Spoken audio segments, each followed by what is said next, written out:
बस बाबा तू ही तू, बस बाबा तू ही तू, मन की यही तमन्ना, दिल की है आरज़ू, नजरों के सामने हो, बस बाबा तू ही तू, बस बाबा तू ही तू, मन की यही तमन्ना।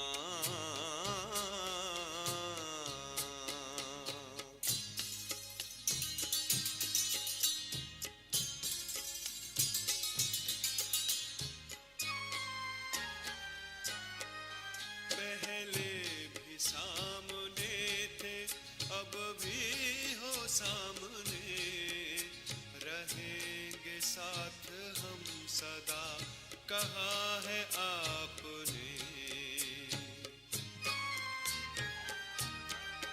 पहले भी सामने थे, अब भी हो सामने, रहेंगे साथ हम सदा, कहा है आपने। वादा निभाते अब भी आते हो रूबरू, नजरों के सामने हो, बस बाबा तू ही तू, बस बाबा तू ही तू, मन की यही तमन्ना।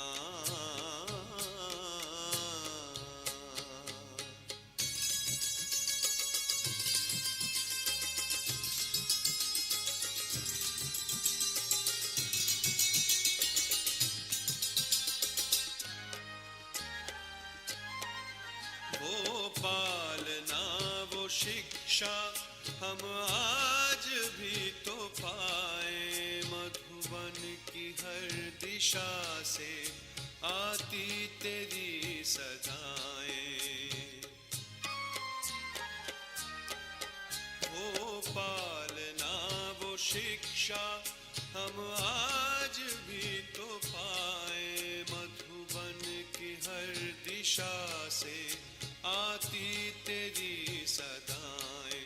बच्चों का प्राण बाबा, नैनों का नूर तू, नजरों के सामने हो, बस बाबा तू ही तू, बस बाबा तू ही तू, मन की यही तमन्ना।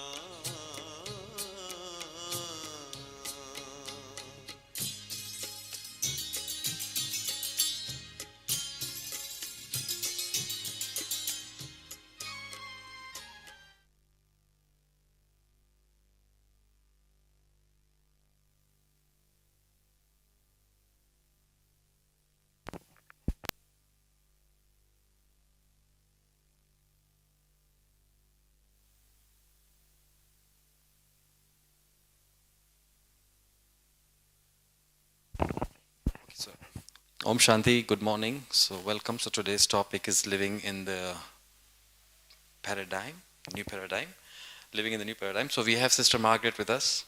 So, she's 30 years in Gyan and she is from London.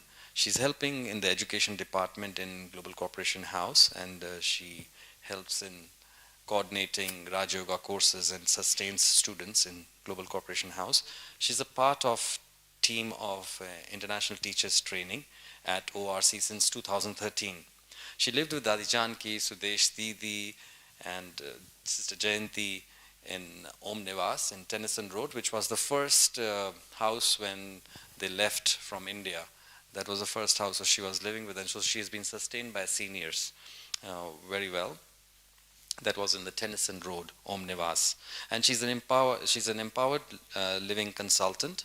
She creates and facilitates courses and helps souls to gain under their to basically she helps souls to gain their potential and express that in their lives. So I've been working with her as well personally since in Madhuban times. So she's very easy and very friendly person to talk, and she's very open and very expressive in her dialogues that I have with her.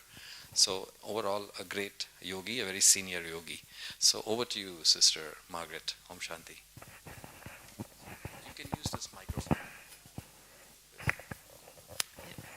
Om Shanti. So just to set the record straight, I didn't actually live with Sudesh Didi and Gentiben and Daddy Janki, but I live in the house that they lived in. So when they first came, they lived in, not Gentiben first, but Sudesh Didi and Daddy Janki lived in Omnivas in Tennyson Road, and that was the centre, the first centre outside of India. I think also Hong Kong was around the same time. Now it's more residents. It's residents, so I live in that house. It's actually two houses together. But yes, from day one really, after I finished the course and started attending Murli class, one day I had Sudesh Didi giving Murli, next day was Gentiben, next day was Sudesh Didi, next day was Gentiben, and then after the Murli we'd go upstairs and have Daddy Janki's class when she was in the UK, which was quite a lot.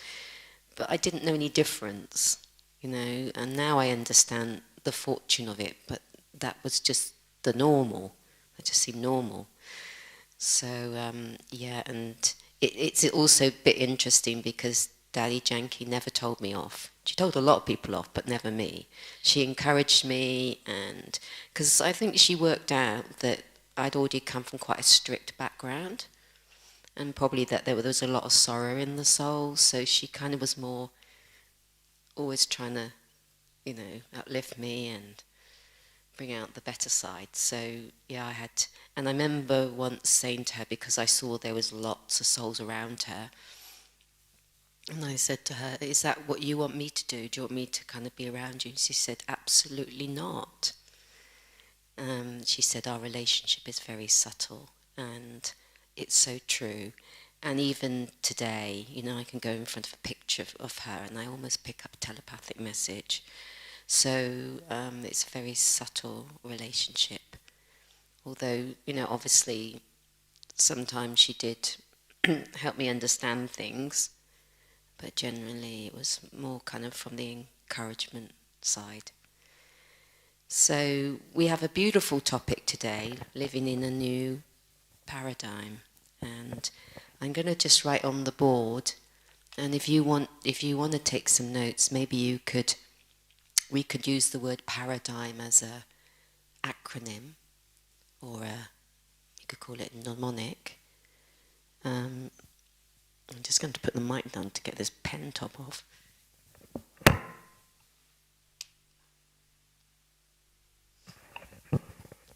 So let's just start like this.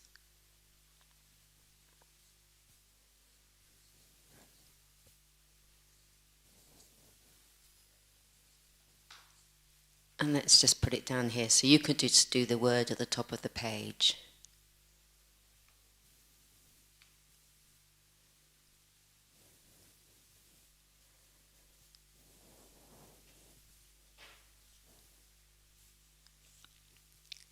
Yeah? And so I thought we could take every letter and think about what that might mean in the new paradigm. And I looked up the word paradigm, and it's very beautiful actually. It comes from the Greek to show. And if you think about, God came on earth in a way to show us the new paradigm. And it's not just the golden age, the confluence age is a new paradigm. In fact, the confluence age is the biggest paradigm. And so other words that describe paradigm is model, example, a pattern of behavior. What other words were there? A standard, a perspective. So when you think about it, how much it fits in, God has come to show us a new example. God has come to show us, through Brahma, through a new pattern of behavior. God has come to show us a new perspective. God has come to show us a new example. And so, in a way, when we look at the Murli, Baba is always giving contrasts. A lot lately he's been doing the contrast of knowledge and devotion, bhakti. So he's always working with contrast. So I thought that might be a good way to approach this hour and a bit. So what would the P be? So the thing that I felt is most important, and probably I'll spend a little bit of time on this, because if you get this right, the rest becomes easy. But if this bit isn't right, you struggle. Basically, it's in the way that black and white. So let's put...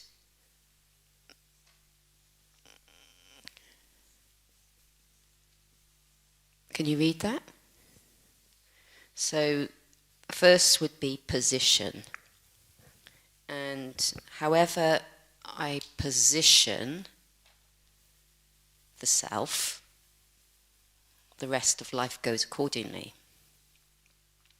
So Baba gives us a lot. He might not use the word position, but he gives us a lot of ways to think about position. So, of course, the obvious one is soul consciousness is a new position, isn't it? Rather than being down here in the body, you're suddenly up here. You're in a new position. You're seeing yourself up here, aren't you? Point of light. So that's straight away is a new position. So you're either in your position or you forget your position, you fall out of it. And how many times does Baba say, stay on your seat? So self-respect is a position, isn't it? And Baba gives us lots of titles of self-respect. But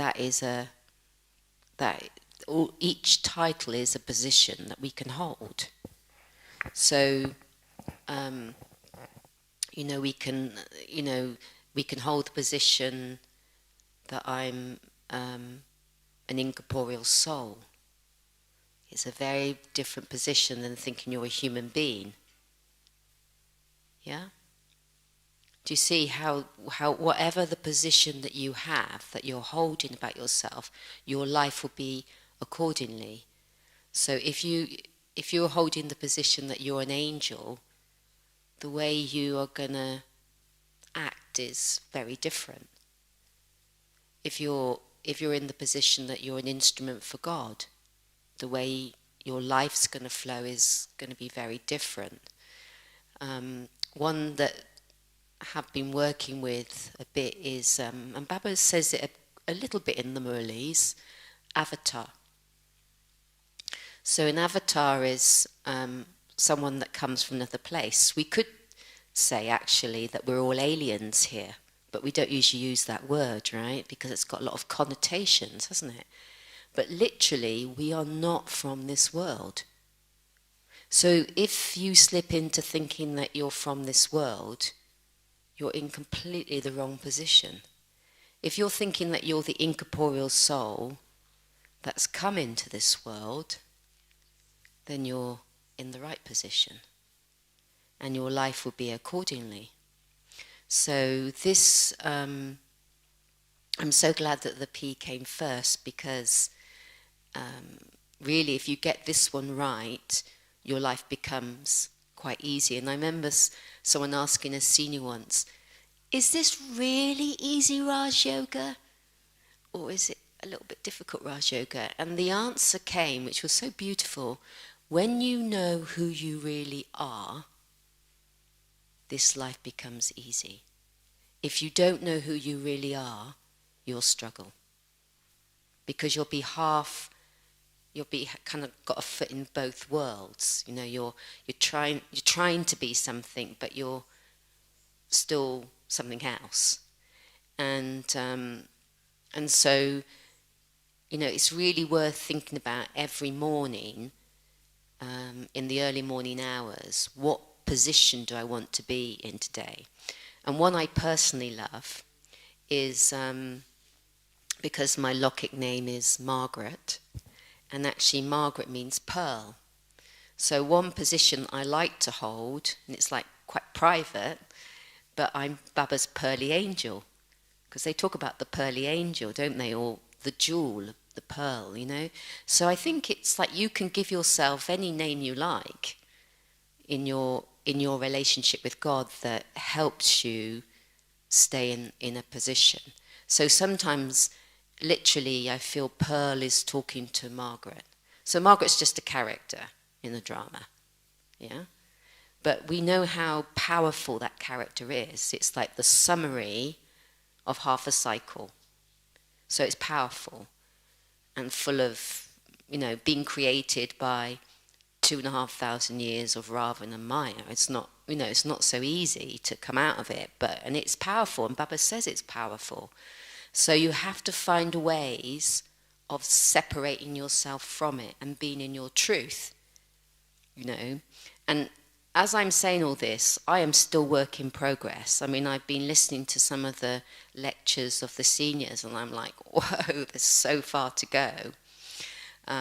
So everything I'm talking about, I'm working on it. So please understand that, so that I might walk out the door and not not deliver what I've delivered here. So yes, so you know, this position, and you know, if we can really, really just work on that, I think the rest will become quite easy. But it's the most difficult, because the pull of being a human being, and you know, it's almost like so deep in our subconscious that we're part of the world, that we belong to the world, you know, and to really see yourself as a guest in this world, a traveller to this world, an avatar.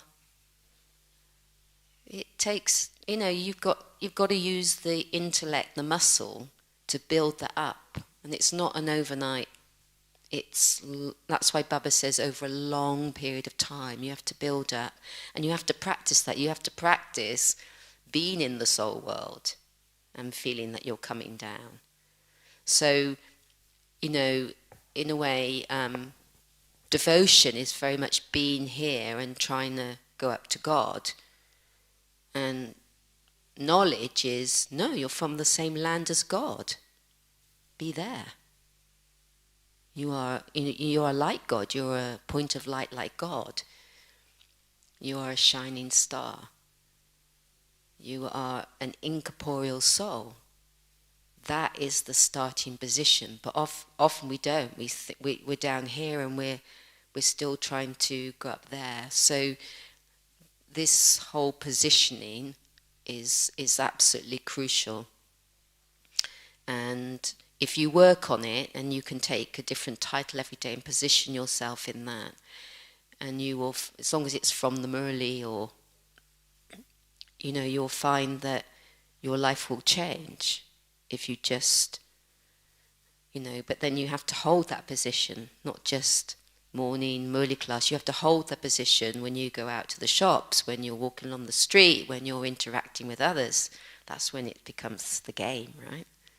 But if you see it as a game, then, you know, you can, you know, that's another position. I'm one playing a game. I'm in God's game. I'm in God's world. I mean, that is a lovely position. I am moving in the light of God, in God's world. But we have to make, that's a big effort. We have to make. So let's move on to the next one.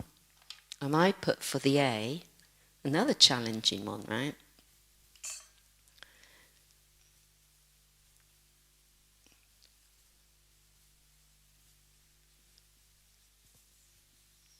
Acceptance. Sounds easy, doesn't it? Oh, just a little bit of acceptance. In God's world, in God's paradigm, He wants 100%. He wants 100% because He's perfect, right? And He wants us to become perfect. So what does that mean? And we might see that we're only 20% acceptance. We might see we're 30% acceptance. But we have to keep moving up. You know, and maybe what the karmatit stage is, and this is just my own personal churning, karmatit stage is you're in the right position and you've accepted everything. So what that means is I have to accept myself as God sees me. So I have to start taking the Murli very personally and accepting it. That everything Baba says in the Murli is for me. Yeah? It also means I have to accept everyone else as they are. Now that's really hard, isn't it? We want to sort of fix them, change them. Why? Because we think it will make our life easier. But, acceptance is a beautiful thing, And when I came here, that was one thing that I was working on. And, we can live a life where we don't accept. And if we don't accept things, then there'll be questions, there'll be complaining, there'll be resistance. So, if you're working with the model of acceptance, you think your life won't be easier, but actually it's easier. Because otherwise, who's the first recipient of your complaint? You are. You're creating that energy in your consciousness. Here's acceptance, really nice flow. Complaint is, it's like a troubled water, isn't it? It's a violence, yes, thank you, it's a violence. So, acceptance has got a little bit of peace in it, it's got purity in it, it's got happiness in it, it's definitely got self-respect in it. So, it's got a little bit of, it's got love in it. So, in a way, the first few powers, the power to withdraw and pack up, power to tolerate, accommodate, they all kind of, the sum total of them is acceptance. So, and it was really interesting because someone was talking about stress to me. Someone, not a BK, but any BK could be talking about stress. I'm not saying I'm free from it. But it's really interesting that they were thinking that the situation was making them stressful. And we can fall into the same trap, right? That we think it's the situation that's stressful. And then as we go along, it starts to click that it's the thoughts and feelings about the situation that's making us feel stressed. No thoughts about it, you're not stressed, right? But the illusion is that it's about that person in the situation or the situation that's making me stressed. But it's definitely your own thoughts about it. So to live with acceptance is a big responsibility. And, these are kind of high markers, but, God, he's not going to come and give a mediocre course, is he? He's God, he's going to give the top. He's going to give the top course. And so we just have to keep moving towards it and not feel bad if, there's a moment you don't accept. Well, what's the lesson? What kind of thoughts was I thinking, or what was going on that didn't allow me to accept that? So, and when we're thinking about others, and we will get thoroughly tested on these. So I was thinking, before I came, living in the Bhavan and also being in Global House, where you're dealing, with 500 people. It's not a joke, sometimes. And then Lockett family, I'm one of 11 children. For about 5 months I was living in the Lockett home, because up until my mum passed on. And, and the year before that I was looking after my nephew, who's got a lot of complications because he had meningitis as a child, baby. And so, all of those, I was thinking all of the mix, and then obviously I work as well a little bit, all of the mix of that, I thought, there's the material there to become a king if I so choose. But it's whether you choose, isn't it? Whether you use everything to your advantage, and I think when you've got acceptance, what happens with when you accept something, it's almost like, in a way, that is the step of courage, because then Baba will help you a lot. And I've seen in situations where I thought, I don't know how I'm going to cope with this, Baba, but I just accepted it, and I saw beautiful things emerging in me. You become much more resourceful, but it also means that you will have to come out of your comfort zones. Because we like to have a little comfort zone because we can just move in that. Is it too close? If we just move in our comfort zone, we don't become very resourceful. And sometimes it's when our comfort zone is taken away from us for whatever reason, then we become more resourceful. I was in America a couple of years ago. Everything was going well, and then suddenly I tripped, broke my wrist. Suddenly you're out of your comfort zone, right? And I was staying in the Lockett Lockett home, so I didn't have the support of BKs, but I still thought, Baba, it's so great. I've already cooked my pancakes, I've done my ironing. And actually, if you accept what happens, beautiful things just emerge from it, It's just every step of the way, accept. And then you'll see that there'll be some beauty in it, some kind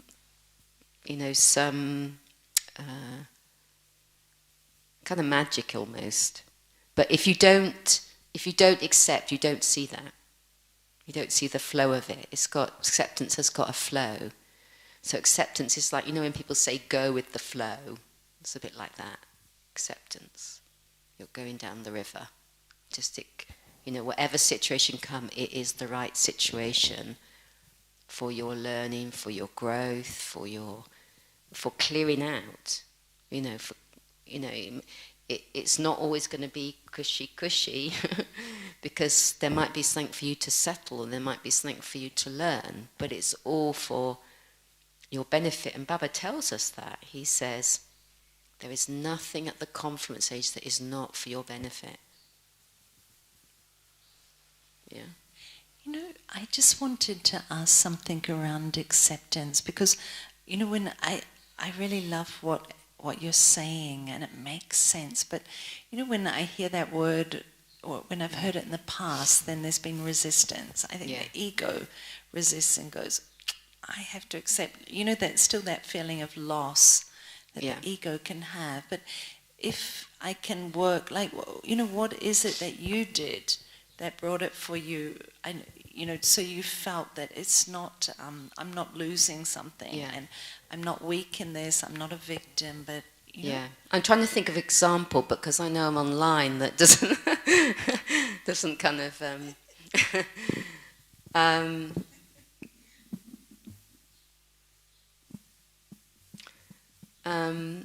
I think in the Lockett way of acceptance, we think we're going to become the doormat, and I think that's the little bit of the problem. But I think acceptance doesn't mean that I agree with someone's behaviour, but it means that I'm not engaging in it. So when I accept something, so in a way Baba is asking us for a one-way flow. He's wanting us to be, take energy from him and give out energy. And that is about us. It's immaterial what someone else does or doesn't do, because he wants that one-way flow. I'm in my self-respect and I'm giving respect. I'm in self-love, I'm giving love. It doesn't matter if someone's jumping up and down, causing a hullabaloo. What Baba wants is that flow. So what acceptance does, if we think of it like that, acceptance means that I'm not starting to ask questions about why is that person doing that. So in a way, acceptance is a bit like going into the neutral of a manual car. Then you can go to first gear, second gear, third gear, fourth gear. So what it's doing is, it's not that you're necessarily approving of that behavior or that you would do that behavior, but what acceptance does is that it keeps you stable. Because within acceptance there's peace, there's definitely purity, there's peace, there's love, there's joy. So acceptance means that I am not going to engage in that, I'm going to stay in my self-respect, and I'm going to stay, and then what acceptance does is it allows you to be thinking about your response rather than their behavior. Does that make sense? Yeah. I think you have to talk in, I'm happy that you ask questions, but you need to talk into the mic because it's being recorded. Can it be like, having self-love, self-respect, but on the same time being detached because, other soul's behavior can influence me? Is that what acceptance will be? That's what you're saying? Thank you. Acceptance is, I guess behind acceptance is it's a fixed, predestined drama. That's it. So if someone is, irritated about something, that is fixed in their part at that moment in time. It's just fixed, it's predestined. Doesn't mean the next moment they're not going to come out of it. And I think acceptance helps you to live in the moment. Because, I saw one soul, and it's not that I approve of the behavior or the lifestyle of them, but I accept it. That's where they are. I can see the pain that, they got an addiction. I can see the pain that they're using the addiction to cover up the pain. I can see all that. So I accept that. But this doesn't mean that I'm approving of it or I'm going to help it along, but I accept it. And I keep giving respect to that soul. And I've seen how over time, that's, good wishes, pure feelings, their relationship with me is very okay. So, but, yeah. So this component of, we have this component or element of Haji. So anything Margaret says, I say Haji, right? So they say that if you love God, you have to be saying Haji. So in context to acceptance and this Haji, in case there is so much of resistance, and still I say, okay, I'll do it, with a little bit of resistance inside, but I say Haji because I've been told that, you love Baba, you have to say Haji. So I'm saying Haji, but internally I'm not kind of fully accepting. How do you cope with that? Well, Daddy Janki helped me with this because one time in the Bhavan I talked to her and I said, Daddy, we have to look after the Bhavan, it's Baba's place, but some people really engage in it and some people do less and whatever. And she said, whatever you do in Baba's remembrance, you gain such a fortune. And I think it's about, I think it's knowing what's going on, and I think the word no is very harsh and it's got a lot of negative energy in it. But sometimes there's other ways you can say it. But when you say no, it's a shock to that person, right? So someone may ask you to do something, so you have to think about what I learnt quite early on. Really would love to help you, but I already have other plans for that time. I don't tell them what the plans are. They don't need to know that. That's not that. I said, really nice to. If you want me to help you next week with it, if you still need help, then I will be able to. But right now I've got other plans. Or I'm honest. I'm saying, I'm preparing for an event. I can't take anything else on at the moment. But once that's over, I'm happy to help you. Or I think it's finding ways to be realistic. But if you can do something, and give a bit of time, it's your fortune. But if you're doing it with, I think about how many times I did something and there was resistance in me, and there's no fortune in that. Better I'd sorted out my own head and did it for Baba, and then did it rather than begrudgingly. But as soon as you do something begrudgingly, zero fortune.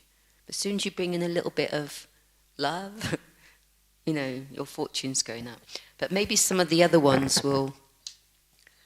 So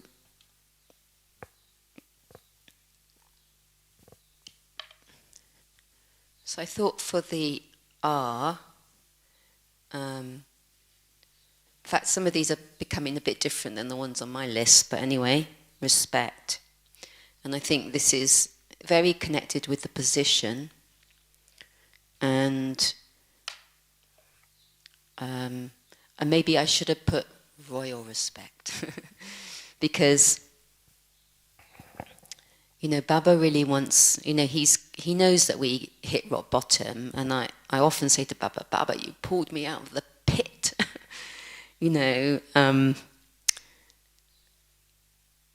Baba wants us to be in our self-respect, and a royal self-respect.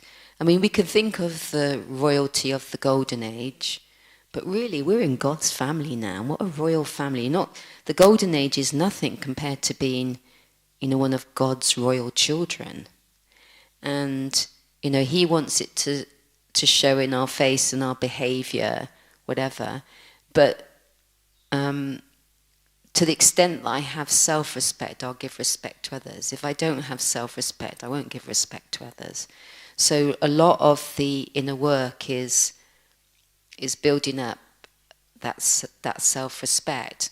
And when I look back to 30 years ago, or over 30 years ago, I didn't realize how much low self-esteem I had.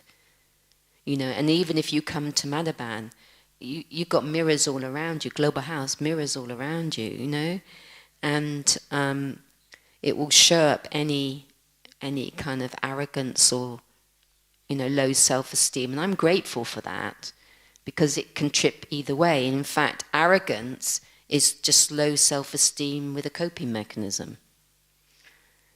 So anything that is not based on the purity of the soul and the qualities of the soul and the position that we talked about earlier, it's going to be a low self-esteem. And I've learned now, if I see someone who's arrogant, I feel mercy, because I just know they've got low self-esteem, just like I might still have, or I definitely had. So a lot of our effort and a lot of Baba's effort is building up that self-respect on the truth. So that self-respect can only be based on I'm a soul and I belong to God. That's it. If your respect is based on anything else, you're in an old paradigm. So the new paradigm is I am a soul that belongs to God. That's it. That's your whole self-respect. And if you can nurture that more and more and more, then it won't matter. It won't matter what seat you're in, it won't matter what you're given to do, it really won't matter. But if your self-respect is based on anything external, then one day you're going to be up and the next moment you're going to be down. So this whole thing about respect, giving respect to others, based on that every soul, Baba's children, can you imagine that of the whole world, Baba's picked certain souls. I like this word army. I see army more in the kind of worldly way, but I was thinking it's got the word arm in it, A-R-M. So we're Baba's arm. Collectively we become the army, but we're Baba's arm. So every Brahman soul is going to be doing something for Baba to help create the new world. So that's the kind of level of respect. But even outside, the Brahmin family, every soul comes from the soul world, belongs to God's soul family, and that's the level that Baba wants us to have of every soul. So wherever you go, whatever you do, Baba wants us to see the soul, give respect to the soul. And you can see how what happens when you don't and what happens when you do. Sometimes, I've noticed, like maybe you've got to call an engineer about something or whatever, and you're waiting on the phone for kind of ages, and eventually you get through to something, and the tone of voice may not be right. You don't give respect, and the outcome is going to be very different than if you had patience, and when that call comes, you're thinking you're going to talk to a soul, the outcome will be different. So, we are creating our life minute by minute, second by second, just by being in self-respect and giving respect to others. And, we will be so tested on this all the time, how much self-respect you're in. But it can only be on, I'm a soul and I belong to God. I mean, just probably maybe a year before I came into knowledge, I went to a tarot card reader. My life was pretty bad, and I was thinking I just wanted to find out that there's going to be something good happening. And it's very interesting what they said, because they said there'll be 2 personalities in your life. They didn't say human beings. They said there'll be 2 personalities in your life, and they will support you 101%. And I said, but there isn't such a thing as 101%. She said, I know, but I'm seeing it here as there'll be 2 personalities in your life, and they will support you 101%. But one will be more emotionally bound, and one will be more inspirationally bound. And she actually gave the time. It's going to be within the next year or year and a half. Exactly the time I came. And I would say, from my heart, Baba and Brahma Baba, independently and together, they have supported me 101%. But it switches. Sometimes I'm more emotionally bound to Brahma Baba, inspired for the bodiless stage, and sometimes more Shiv Babas, like the beloved, and inspired by Brahma Baba. But I have used that so much in my life, but and how much respect is Baba giving me? And that's the biggest return, isn't it? To stay in that respect and give it to others, to pass it on, So, the next A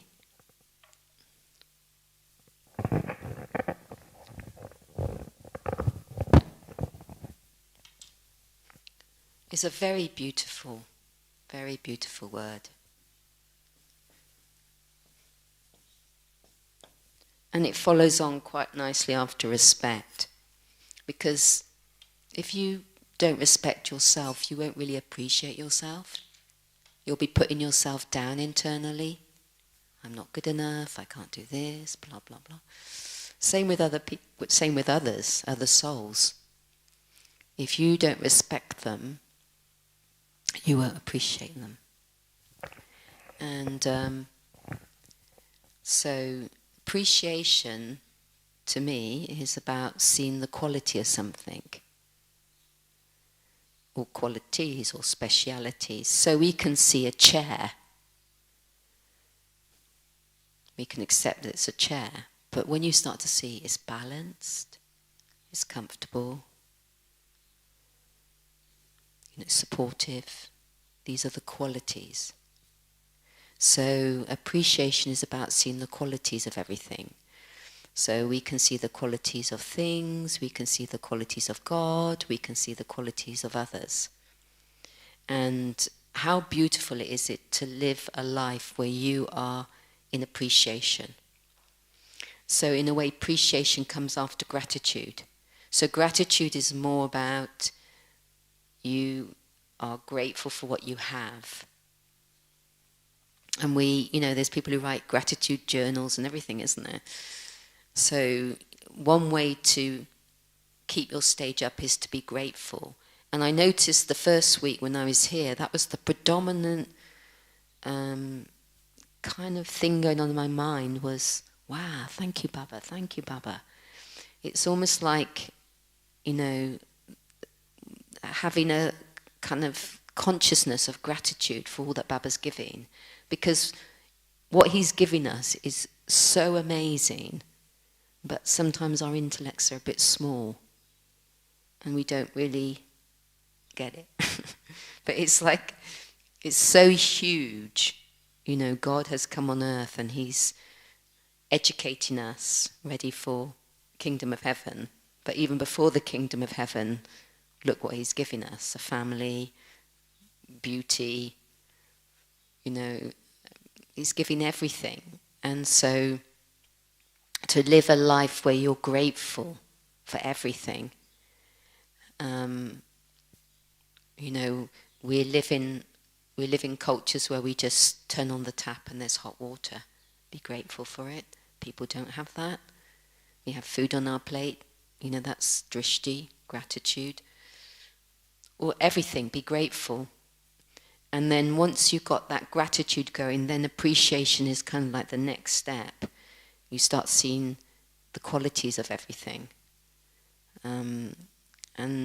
It stops that, gratitude stops that kind of complaining kind of nature, that's not nice for yourself and certainly not nice for others.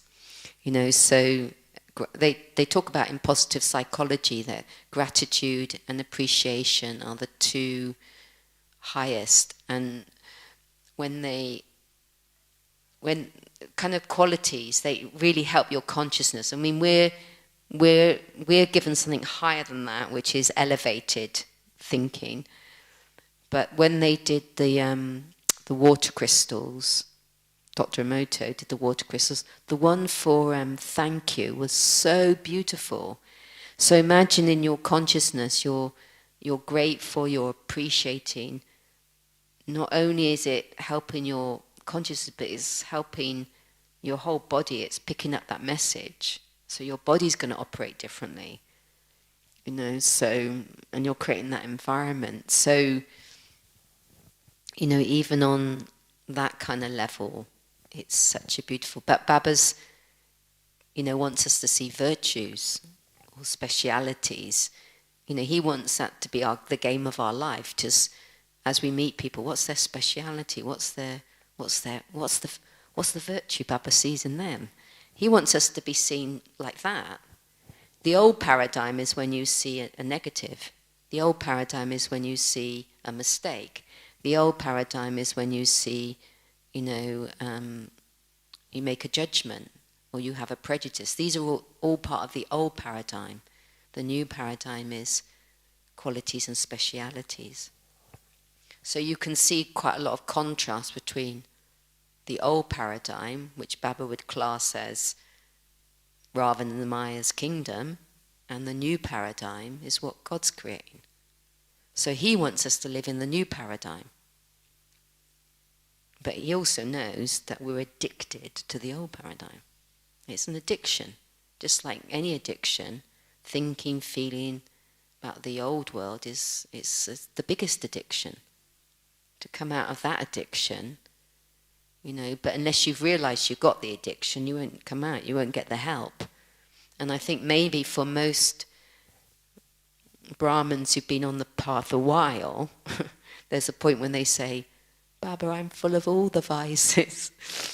And you suddenly realise, I think in the early days, Baba carries us a lot, but then you suddenly realise, I've got it all: ego, anger, greed, attachment, the whole shebang.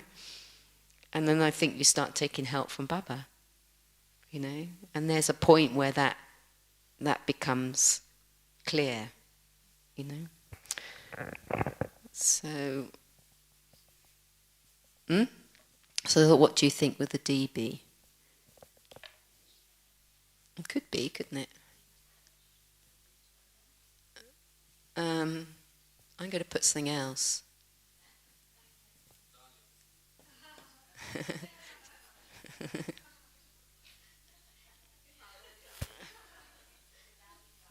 Yeah. So in a way, you know, Baba wants us to live in dignity, isn't it? And it's so close to like self-respect, isn't it? But it's kind of higher. Dignity is really understanding that you are going to become a deity, and that you were a deity and you're going to become that again. And what is needed to get there. And there's some points in the Murli that over the last maybe year or so have really struck me. Before I didn't almost hear them, but it was like Baba might be talking about Lakshmi Narayan or something, and then he said, how did they become Lakshmi Narayan? I love points like that. Really love them, because it's the same for all of us. If we take ourselves to the deity stage and see ourselves as the deity, how did I get there? And it's kind of reverse psychology in a way, isn't it? And then you think about what needs to be in place to get there. And it was very interesting, because when I came to Madhuban last March, I went to the art department and got some A4 pictures. Cycle, tree, ladder, Lakshmi Narayan. What else did I get? Maybe Yogi and Bliss. Because I knew I was going to be staying in Lockett Home, and I thought I need to have something that reminds me. So the room built up a lot of energy actually, but on the side of the cupboard where no one really would see, I used to have a picture, and I'd change it every so often. And the one that helped me the most was Lakshmi Narayan. And it just, when I looked at that picture, it just kind of gave me that dignity. And it's not about the picture. You know, some people say, oh, I don't relate to that picture. It's not about the picture. It's about what does it represent. It's like there's a dignity. How did they get there? You know, and this is the missing link in you know, missing link in devotion. They see Lakshmi Narayan, but they have no comprehension that Lakshmi Narayan in their previous birth were educated by God. And that's how they came. Same with you. The deity that you were going to be in your previous birth, which is now, you were educated by God. And of course, once the conference is over, we'll forget all that. But, you know, that little bit of going reverse is so helpful, because you start to think, okay, what do I need to put in place that dignifies my behavior? And you'll start to notice things. Oh, I eat too fast, it's not very dignified. I walk too fast, not very dignified. You'll start to see things that you could actually quite easily change. You know, and in some ways it was really good to have 5 months in the Lockett household, because all their eyes were on me. You know, it's almost like I had to be extra pucker. You know? It was like, oh, Baba, I'm your example here. You know, I couldn't say a word of knowledge, but I had to live it, you know. I'm not saying that I was perfect, but not too bad, you know. So, but it's the same whether you go to work. You are Baba's example at that time. Some ways I think we slack off when we're at the Brahmins. We go into a comfort zone, but when you're out at work... I remember I was at work once, and we were in a dining room, and I was eating a sandwich, you know, made at the centre, and some crumbs dropped on my... So I picked up my thing and I walked to the bin, and I went like this into the bin, and when I turned around they were like completely gobsmacked because they've never seen anyone do that. Someone else would just stand up and it would drop on the floor. But, you know, Baba gives us kind of etiquettes, and of course that's one thing of growing up with Daddy Janki. I mean, growing up in knowledge with Daddy Janki, she did teach a lot of etiquettes. This is what you do, this is what you don't do. But it's up to you to pick them up, you know. So if you watch the seniors, they're very dignified, and we can learn a lot about. So I think dignity is such a beautiful positioning. So it links to the first one. It's got all of the others in it. Like, you know, your dignity is that you accept someone else. Because you don't want to, your dignity, you don't want those waste thoughts. If you're dignified, you don't want waste thoughts. You know, to, you know, as was said, I think yesterday, you don't want to be someone else's rubbish bin. If you're dignified, you don't want to be a rubbish bin for anybody else. But you don't want to be your own rubbish bin. You know, our thoughts either can be elevated or they can be rubbish. So, you know, when you're holding that thing that I'm God's child, dignity is really important, you start to operate differently as well. So I'm seeing the time.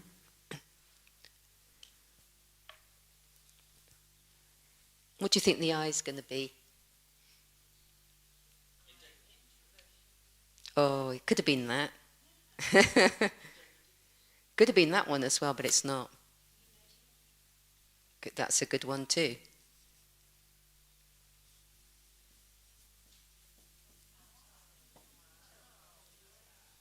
Because you see, the old paradigm is show, isn't it? Name and fame. Want to leave my mark. Let me set up a hospital so it's got a plaque on it. It's all about that, you know. And we can still fall into the trap, you know, the beginning, the middle, the end of an action. I want a result. But incognito is really like the angel.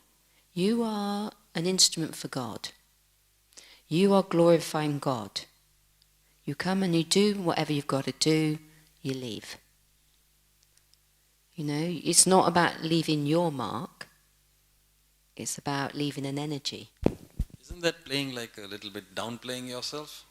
No, not if you're in yourself, because what the world is energy, right? So incognito is you come and you do the best and you leave it there because you know that you will get the return, like the boomerang, of the energy you put into something. So you don't have to worry about return.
मुक्ति धाम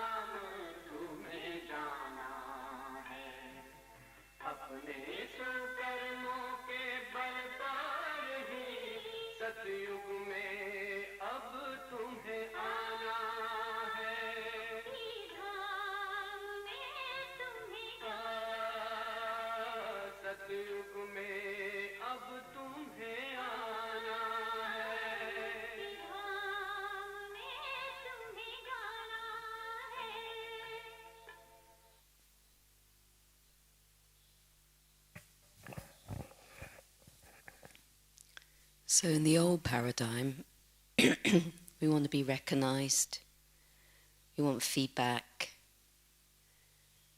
acknowledged, made to feel that we're good, we're okay. This is a very old paradigm. We all slip into it, right? But the new paradigm, there's three things that are always aware of what you're doing. God, and I'm including Brahma in that, your karma, and your conscience. Who else needs to know? So you will get your reward based on that anyway. So, you see, the thing is, when we put our stamp on it, our name on it, it's less. If we tell, Baba tells us in the Murli, if you've done something and you tell someone about, I did this, I did that, you get less return. You know, there was once, I was walking through Global House, it must have been about just after 9 o'clock at night. I'd just finished in the office and walked through the servery on the way out. And there was a brother, he didn't see me. He was just mopping the floor. But I could tell from the way he was doing it, he was so conscious and he was remembering Baba. I could just feel it. And that probably did more to help me at that time than all the lectures I was listening to. So he didn't know that he had an impact. We don't know, just like in a way when we do service through the mind, we don't know where it goes. It's all incognito to us, isn't it? But the fact that we're generating that energy, it serves us and wherever it goes. So I think the greatest companion you've got is your own conscience. And if you do things that are in line with your conscience, and of course that includes all the streamats, you're just going to have a lovely life. But if you're going against your conscience, and there's sometimes our conscience says, don't leave your mark, and you go against it because that's the old paradigm, and it's a big pull, isn't it? Oh, I did this and it was really good and blah blah blah, and we colour it. Oh, Baba helped me, and you know, we kind of make it okay. But we didn't need to say, you know. And Baba says truth will reveal itself, and he's said many times, all the time, but it seems to be loads of times lately, at the end, everything will be revealed. You know, so, you know, I think that's why I think it's a really important one. And of course, I'm only going to put ones up there that I've got to work on. You know, that's even when in professionally, I only ever teach courses I need to learn. You know, so I think Incognito is a really important one. And when you look at, if I look at something like Global House, so many things manifest. I don't know who does them. You know, you go in and there's cleanliness or something. I don't know, and mostly people don't know what I'm doing. They don't need to know. They may know what department, but they don't know the everyday things, and it is not important. You know, the fact is that we're all collectively helping in Baba's task. And I think that leads very nicely on to the next one. So what do you think the G would be?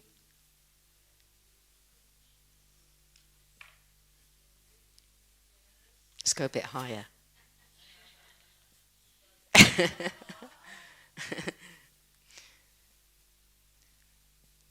You know, and I think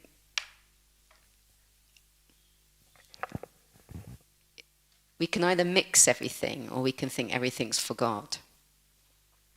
You know, if I just thought, let's do a little visualization now, and you think about wherever you live, whether you're shared, centered, at home and everything. Think about your kitchen. Can you see it?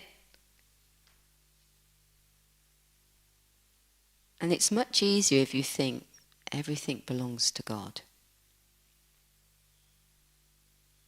What does it do when you think that everything belongs to God? You're more detached. You're going to look after it better. You're only going to get the things you really need. But you can't think everything belongs to God and then in that cupboard there's my cup. Do you see how we slip up so easily? But it's much actually, Baba's trying to help us say that everything belongs to God. The bed you're in, everything, including this body.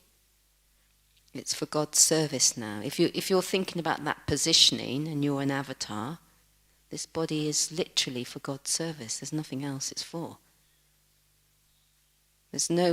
For all of us now at the conference, there's no reason to be here apart from to help create heaven. There's nothing else we're involved in.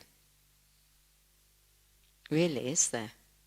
So everything, all our life has to kind of spin round that it's for God.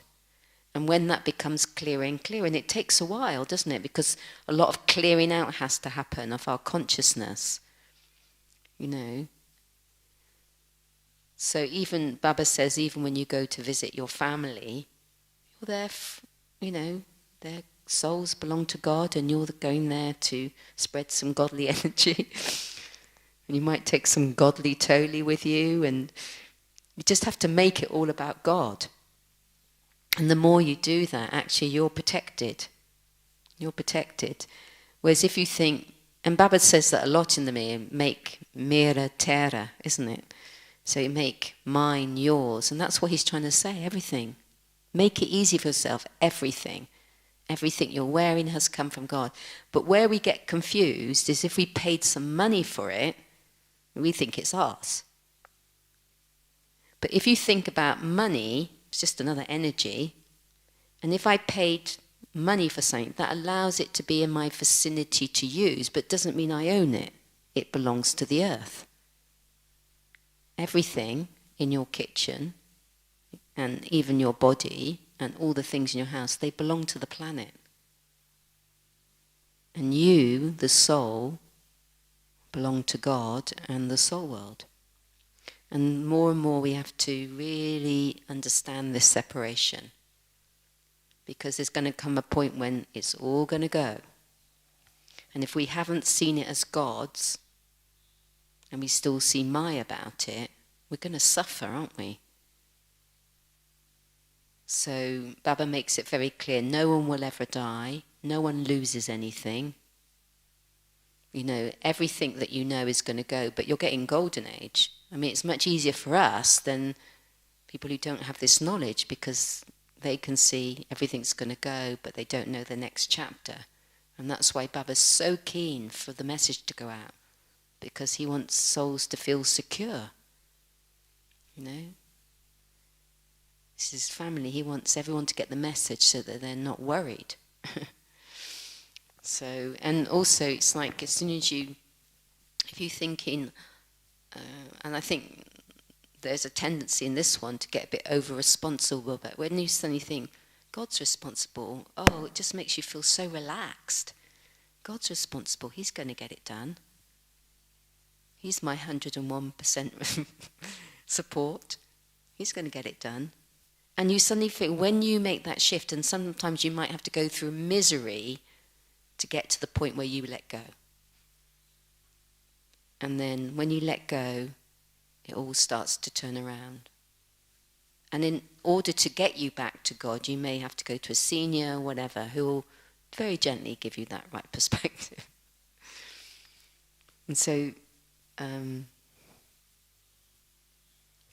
do you think the M would be? Manmanapav. That would be a good one, wouldn't it?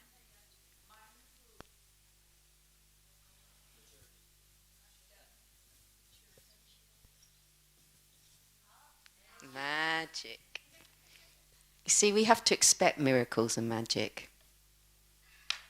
Not just in the big things, but the little things. And I got a little example for you today, because I was thinking about this, obviously, because I was going to be doing this presentation. And I was on the bus yesterday coming from Pandabhavan to here. And I sat in the seat next to the window. And then someone got on and it was almost like they were leaning all over me. and they were on the phone, and it was loud, and so I was looking out the window, and I could see the old sanskar wanting to jump up and say, "Excuse me," but I thought, no. So I just said, in my mind, I said, "Baba, this is your beloved child.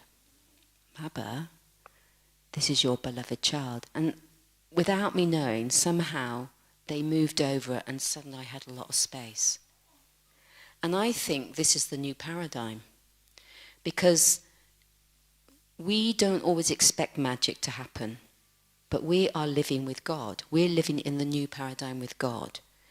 And I think we need to expect magic.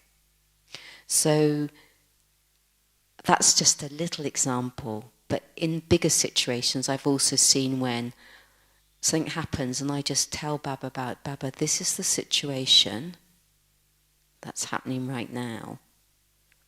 And then I start to see how it starts shifting and changes. And I can't remember exactly the situation, but I remember thinking, a situation came, it was quite a few years ago, and I said, "Baba, I'm really sorry, but I cannot see any benefit in this situation. I know you say there's benefit in every situation, but I'm being honest with you, I cannot see any benefit in this." Of course, Baba's very royal. Within 24 hours I say, "Baba, I can't believe that there was so much benefit in that situation." And I think that this is the magic, you know, but it's almost the last one of all of this. Otherwise, you know, if we're in resistance, if we're not in the right position, we're in resistance, we're not respectful, we're not working on dignity, we're leaving our name and over everything, we're not including God, we're not going to see the magic. But when we really start working with these things, expect magic. You know, something might look like it's gone wrong, but you tell Baba about it, and somehow, you know, he says he's the one who puts right everything that's gone wrong. Suddenly, you can't believe the things, how they can change, or, you know, whatever. And, you know, sometimes a situation where comes, and you know you haven't responded right, and you say, you tell Baba about it, that soul will come in front of you again, and you'll get a chance to say sorry, or I think you misunderstood, and you'll feel so much joy. And that's the magic, isn't it? The magic is that you feel joy, you feel happiness, you feel light, you know, and you feel magical, you know. But we are living in magical times, you know, the golden age. It's a beautiful time, but it's not like the magic of the confluence age, where we can see how God is operating. So anyway, this was just little thoughts on paradigm, and I thought it's a way of remembering it. And you might put different, you could do it again and put your own different things, like mastery would be great, wouldn't it? But magic is nice, isn't it? Om Shanti. Anybody has any questions? You have a question? Sister one's question.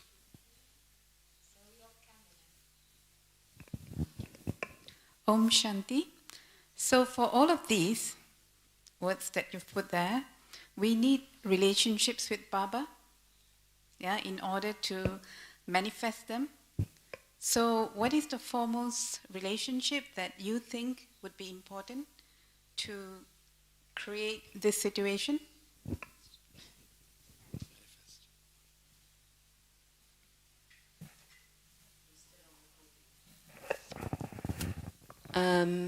All of them, basically. So one thing that this one's done over time, and is taken different relationship every day. So it's not like I only think about that relation all the time, because whatever form you need, Baba sort of comes in that form.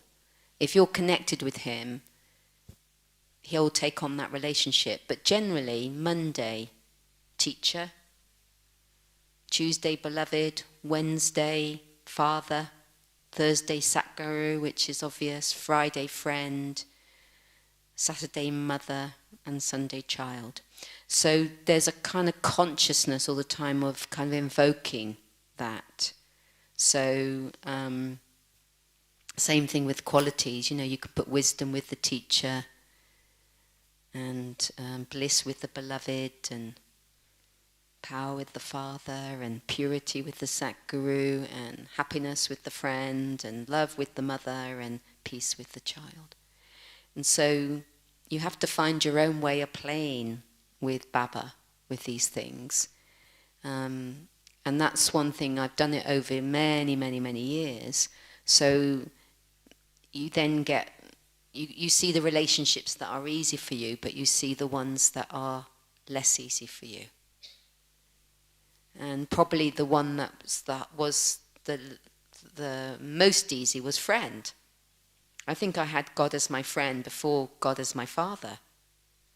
Now I see the importance of God as my father and what that brings. But in the early days, I just needed a good friend, and I knew that, I think the quality that I liked about Baba the most was constancy.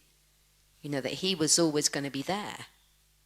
Because, in worldly terms, I had, and it's not about other people, I had felt let down. So it's not about them. I had that sanskara of feeling let down. But so the constancy of Baba and to have a constant friend was just, I was over the moon. So, but, as time goes on, you see the importance, like child probably was more tricky for me. But then Sister Sadesh Didi explained it really well. Everything that you do for the yajna, it's like you're doing it for your child. And that was really beautiful. So even if you're cleaning out a drain or washing up, you're doing it for your child. Just like if you had a child in the home, you want the home to be clean, tidy, whatever. You're doing it for your child. And that's why you're making Baba your heir. You're doing everything for Baba. And so I think if you do them all regularly and find, for me, I'm quite systematic, you will start to see the ones where you need to put more energy into them. But behind every relationship there's qualities, powers, virtues, titles, lots to explore. And even as I'm saying that, I think there's more to explore. So, Shanti. So this last bit was, I must say, was an icing on the cream. It was an icing on the cream. Thank you so much. It was, you are very mature, Margaret.